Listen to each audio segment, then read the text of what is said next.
बिस्मिल्लाहिर्रहमानिर्रहीम, अस्सलाम वालेकुम। शहर इक़्तिदार में इस वक्त मुलाकातों की खबरें गर्म हैं। बड़ी अहम मुलाकातें हो रही हैं, बड़ी तेज़ी से हो रही हैं। चौधरी शुजात हुसैन साहब मुलाकातें करते फिर रहे हैं, और किन लोगों से?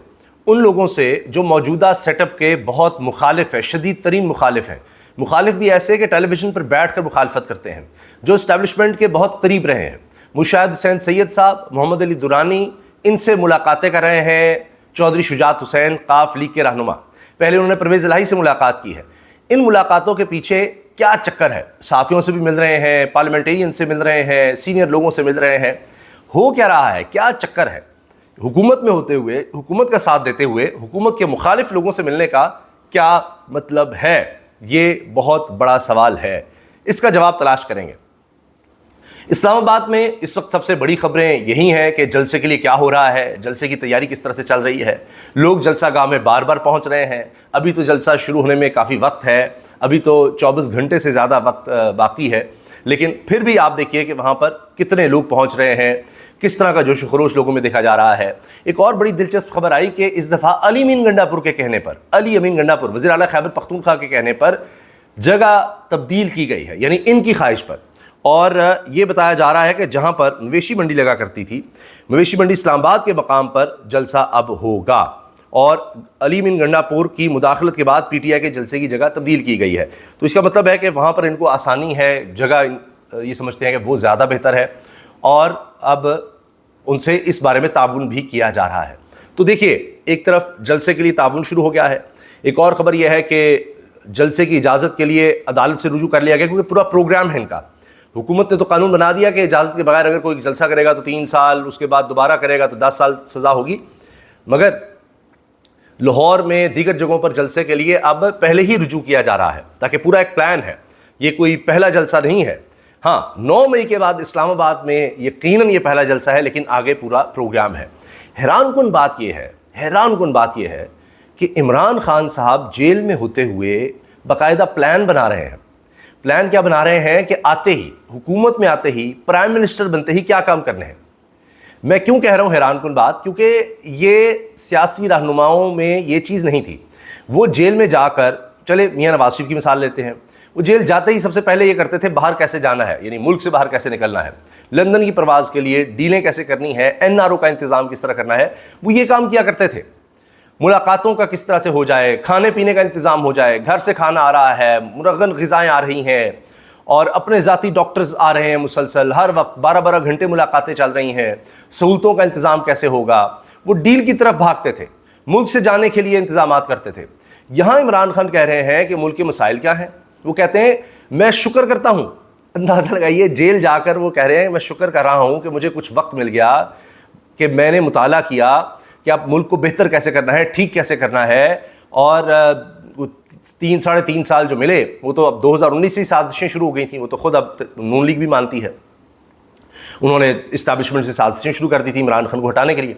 तो अब वो कह रहे हैं कि आते ही क्या करना है। मिसाल के तौर पर कि हम आएंगे तो बल्दियाती निज़ाम लेकर आएंगे, फौरी तौर पर बल्दियाती इलेक्शंस करवाएंगे, जिनसे ये हुकूमत अभी भागी है। इस्लामाबाद में इलेक्शंस ना हो सकें, इसके लिए कानून साजी कर दी इन्होंने। आप अंदाज़ा लगाइए, सारी कानून साजी, सारी पार्लियामेंट का इस्तेमाल सिर्फ और सिर्फ इसलिए हो रहा है। अभी जो कानून साजी हुई है उनमें ये देख लिए कि जी वो इस्लामाबाद के हल्के जो हैं आगे पीछे करके आबादी फलां हो गया, ये हो गया, और इलेक्शन कमीशन साथ मिला हुआ है। आईनी तकाजा है बल्दियाती इलेक्शन, वो नहीं करवाए।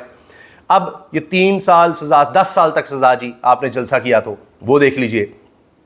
अभी जो नैब तरामीम मंजूर हो गई हैं सुप्रीम कोर्ट से काजी फाइसा साहब की मेहरबानी से, वो आप देख लीजिए, वो भी अपनी ज़ात के लिए। हाँ, अब इमरान खान को भी फ़ायदा हो रहा है, उनके भी केसेस इस पर ख़त्म होंगे, और जाते जाते काजी साहब ने हुकूमत को फ़ायदा दिया, लेकिन इमरान खान को भी फ़ायदा हो गया। वो देख लें आप, ये क्या हो रहा है। तो इन्होंने जो किया अपनी ज़ात के लिए किया, उससे कभी बाहर आ ही नहीं सके। इमरान खान प्लानिंग कर रहा है कि अच्छा मैंने प्राइम मिनिस्टर बनना है, हुकूमत लेनी है, तो क्या करना है। कहते हैं शुक्र है मुझे मुताले का वक्त मिल गया, यहाँ पर बहुत वक्त है, मैंने पढ़ा है, मैं पढ़ रहा हूँ, देख रहा हूँ। और कभी वो ऑक्सफोर्ड के इलेक्शन लड़ने की बात करते हैं, वहाँ पर एक्टिव नज़र आ रहे हैं। तो वो सोच देखिए, उम्मीद देखें, जेल की कार्ड कोठरी में भी वो क्या सोच रहे हैं, क्या उनकी उम्मीद है कि मैं फिर बाहर आऊँगा, वज़ीर आज़म बनूंगा, मुल्क को ठीक करूँगा, मुल्क के मसाइल क्या हैं, मुल्क को कैसे ठीक करना है। कभी आपने मियाँ नवाज शरीफ साहब जेल में होते हुए कभी सुना है? कभी जरदारी साहब से आपने ये सुना है? नहीं, हमारे यहाँ ये नहीं है। वो इलाज के लिए होता है, वो तो हॉस्पिटल पहुँच जाते हैं फौरी। इमरान खान ने कहा है कि मुझे 1 साल से ज़्यादा हो गया, एक दिन हॉस्पिटल नहीं गया, और ये ज़्यादा वक्त हॉस्पिटल में गुजारते थे, ज़्यादा वक्त ट्रीटमेंट में गुजारते थे। ये फ़र्क है, सोच का फ़र्क है और सलाहियत का फ़र्क है। आप ये कह लें कि ज़हनी मजबूती का फ़र्क है कि आपके मुखालिफिन भी कायल हो जाए कि वाकई भाई ये तो बहुत ही मजबूत आदमी है। चौधरी शुजात साहब की जो मुलाकातें हैं, परवेज़ इलाही साहब से तो मुलाकात हुई, उसमें वजाहत हुसैन इनके भाई, उनका किरदार कहा जा रहा है कि जी अच्छा ख़ानदानी मामलात निपटाने के लिए है कि आइंदा कोई लड़ाई नहीं करनी है, आहिस्ता आहिस्ता बेहतर करने हैं, कोई स्टेटमेंट नहीं देनी एक दूसरे के ख़िलाफ़, वो तो सिर्फ इस वजह से थी। लेकिन अब जो मुलाकातें हैं, मुशाहिद हुसैन सैयद हों, मोहम्मद अली दुरानी हों, साफ़ी हों, दीगर लोग हों, लेकिन इसमें जो हाईलाइट हो रहा है मोहम्मद अली दुरानी और मुशाहिद हुसैन सैयद, जो इस वक्त हुकूमत के शदीद तरीन नाक़िद हैं, उनमें ये लोग हैं। मुशाहिद हुसैन सैयद कहते हैं जी अभी भी बात मान लो, इमरान खान को रिहा करें, इनसे कुछ ठीक नहीं होना, ये हुकूमत बिल्कुल नाकाम हो गई है और नवंबर में ट्रंप आ रहा है, नहीं तो एक फ़ोन कॉल की मार है, इनको बात माननी पड़ जाएगी। तो अभी से चौधरी शुजात साहब राब्ते उनसे शुरू कर रहे हैं, फिर उनके थ्रू आगे कोई मामला करना चाह रहे हैं, या कोई कौमी हुकूमत का प्लान है, ये हुकूमत तो फेल हो गई है, तो क्या चक्कर है, अभी से वो चीज़ों को क्यों इस तरह से देख रहे हैं। और ये भी माजी में कहा जाता है कि MQM पर और काफली पर नज़र रखें, जब ये इधर उधर हों तो इसका मतलब है कि हुकूमत गिरने लगी है, फारिग होने लगी है। इनके बारे में ये भी मशहूर है, जब इनके गिले शिकवे शुरू हो जाएं तो वो MQM के भी शुरू हो गए हैं, काफली की मुलाकातें भी शुरू कर दी हैं, वरना हुकूमत अच्छी चल रही है, बस साथ रहें, कोई मसला ही नहीं है। मगर अभी से आप देख रहे हैं कि मुलाकातें शुरू हो रही हैं। पीपल्स पार्टी के बारे में भी खबर आई है कि क्या नून लीग ने सारी उनकी बातें मान रही हैं, पावर शेयरिंग फार्मूला कि जनूबी पंजाब में सारे अफसर हमारे लगेंगे, हमारी मर्ज़ी के लगेंगे, वो हमारे हवाले कर दो, वहाँ पर ये चीज़ें चल रही हैं। आप इनका विजन देखें, इनकी सोच देखें और इमरान खान साहब को देखें वो क्या कह रहे हैं। अच्छा, इस्लामाबाद में जलसा बड़ा भरपूर होने जा रहा है, इंतज़ामिया को ये टास्क मिला हुआ है किसी तरह से इसको नाकाम बनाने की कोशिश करें। अब लगता है पीछे से ऑर्डर्स तो हैं कि भाई जलसा तो होगा, लेकिन जितने रखने डाल सकें, मसाइल पैदा कर सकें, कंटेनर रख कर रास्ते बस एक आध खुला हो ताकि कम लोग जा सकें। इस्लामाबाद के साफ़ी बताते हैं कि हर SHO को इस्लामाबाद के टास्क दिया गया कि 700 मोटरसाइकिलें पकड़नी है तुमने, 700, ये एग्जैक्ट फिगर कोट हो रहा है जी।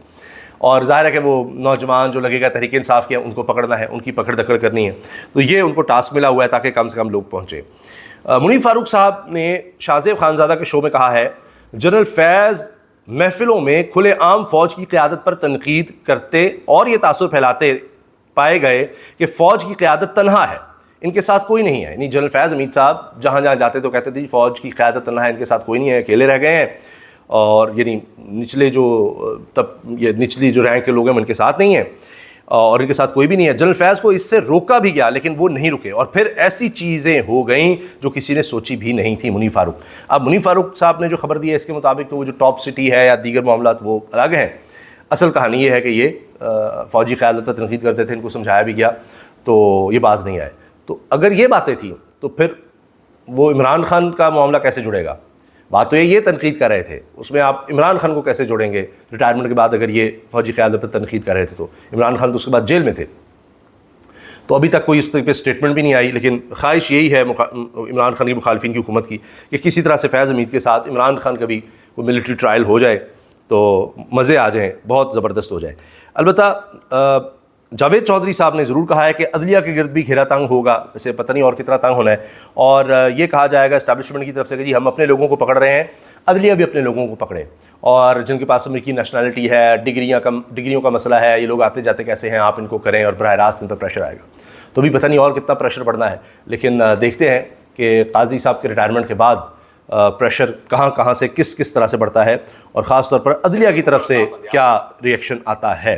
क्योंकि अभी तक तो काजी फ़ाइज़ ईसा साहब रोक रहे हैं, यानी वो ख़त का मामला भी आगे नहीं बढ़ने दे रहे, जजेस के साथ जो कुछ भी हो रहा है वो कह रहे हैं बस छोड़ो परे, या बल्कि कि जी मैं जब तक हूँ करते जाएं, हमने कौन सा पूछना है। वो कहते थे मेरे होते हुए काम मुदाखलत हुई है।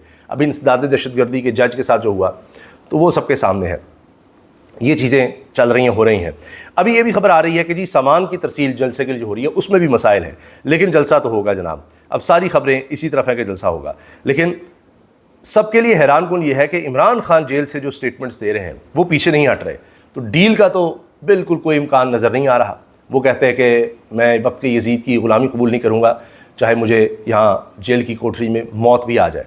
लेकिन साथ यानी एक तरफ सोच ये है कि यहाँ पर सारी उम्र गुजारने को तैयार हूँ, मरने को तैयार हूँ, लेकिन दूसरी सोच ये है कि बाहर निकलना है तो क्या करना है, इलेक्शंस करवाने हैं, गवर्नेंस कैसे बेहतर करनी है, किताबें उस पर पढ़ी हुई हैं, पूरा प्लान तैयार किया हुआ है, हत्ता कि खैबर पख्तूनख्वा के मुशीर ख़जाना से मुज़म्मिल असलम साहब से मुलाकात होती है तो उनसे ब्रीफिंग ले रहे होते हैं, क्या कर रहे हो, किस तरह से आगे बढ़ना है, क्या क्या किया जा सकता है, ये काम हो रहे हैं।